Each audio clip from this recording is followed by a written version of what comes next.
Bonjour à tous. Alors dans la continuité de la vidéo précédente, on vous a parlé de curiosité. On va aujourd'hui aborder le soft skills de prendre un recul observatoire. Alors qu'est-ce que c'est? Il s'agit de la capacité de se mettre en posture d'observation de ce qui est extérieur à notre soi, finalement de dézoomer pour prendre de la hauteur et élargir notre champ de vision.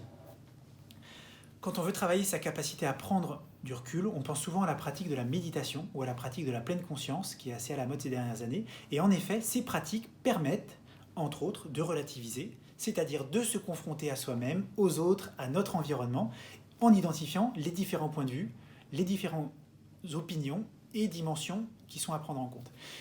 La capacité à prendre un recul observatoire, c'est un soft skill qui est très recherché parce qu'il a des incidences qui sont fortes sur des compétences telles que la capacité analytique d'un individu ou encore sa capacité à anticiper des événements.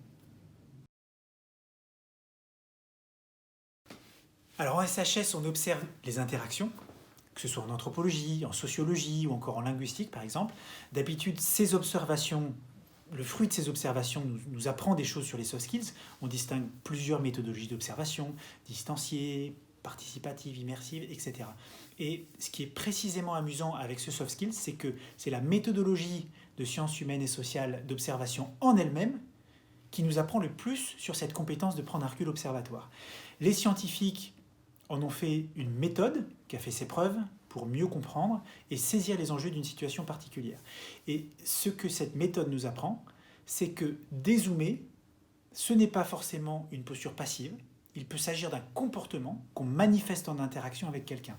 Par exemple, en neurosciences, on parle du toucher social. Regarder quelqu'un, par exemple, c'est une forme d'interaction avec lui.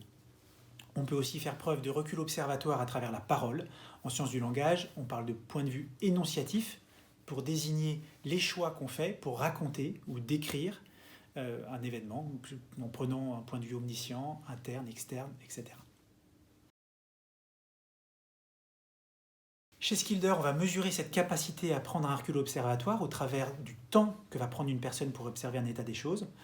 Attendez, pas trop vite, stop, on se pose un peu, on fait le point.